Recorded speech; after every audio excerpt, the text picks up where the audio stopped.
জীবিকার তাগিদে মালয়েশিয়া গিয়ে দীর্ঘ ৩১ বছর ধরে মানসিক ভারসাম্য হারিয়ে পথে পথে ঘুরছেন বরিশালের আগৈলঝাড়ার শান্ত মিয়া। সম্প্রতি মালয়েশিয়ার কুয়ালালামপুর শহরের বুকিবিন্তান এলাকায় খোঁজ পাওয়া যায় তার। ছেলেকে দেশে ফিরিয়ে আনতে প্রশাসনের সহায়তা চেয়েছেন শান্ত মিয়ার অসহায় বৃদ্ধা মা। স্বপন দাসের তথ্য ছবিতে প্রতিবেদন। কালার এক্সপার্ট, জর্জ স্যাপ এবং মাইল্ড অন হ্যান্ডস টেকনোলজি সমৃদ্ধ অরিক্স ক্রিস্টাল ওয়াশ আপনার লন্ড্রি এক্সপার্ট।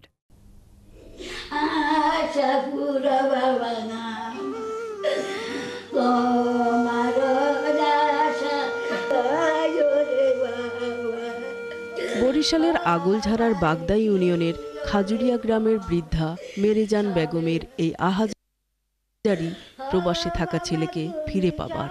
সম্প্রতি সামাজিক যোগাযোগ মাধ্যমে হারিয়ে যাওয়া ছেলের ছবি দেখে অস্থির হয়ে উঠেছেন তিনি। আপনি দেশে যাইতে চান? বৃদ্ধা এই মা জানান ১৯৯৩ সালে মালয়েশিয়ায় পাড়ি জমান তার ছেলে শান্তু মিয়া। সেখানে প্রবাসী এক মেয়েকে বিয়ে করে এক পুত্র সন্তান নিয়ে ভালোই কাটছিল তার প্রবাস জীবন। কিন্তু মাদকের নেশায় বাড়ি এবং অফিস থেকে বিতাড়িত হন তিনি। খেটেছেন জেলও।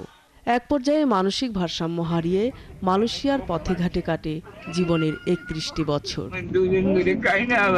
সম্প্রতি কুয়ালালামপুর শহরের বুকিবিস্তান এলাকায় শান্তুকে ঘোরাঘুরি করতে দেখে ভিডিও ধারণ করে বাংলাদেশি এক যুবক এবং তা সামাজিক যোগাযোগ মাধ্যমে ছড়িয়ে দেয়।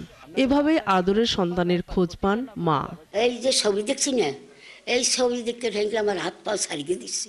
আমি ছবি আর দেখতে পারিনি, মানাইতে না। ওই ছবি আমি তো ভালো এক নজর দেখছি একজনের মোবাইলে, আর দেখিনি বাবা। শান্তু মিয়ার ভাই জানান, ভবঘুরে অবস্থায় থাকার কারণে মালয়েশিয়ার সরকারের পক্ষ থেকে শরণার্থীদের জন্য করা ইউএন কার্ডে শান্তুর নাম অন্তর্ভুক্ত করা হয়েছে, আর এ কারণেই তাকে বাংলাদেশে ফিরিয়ে আনা যাচ্ছে না।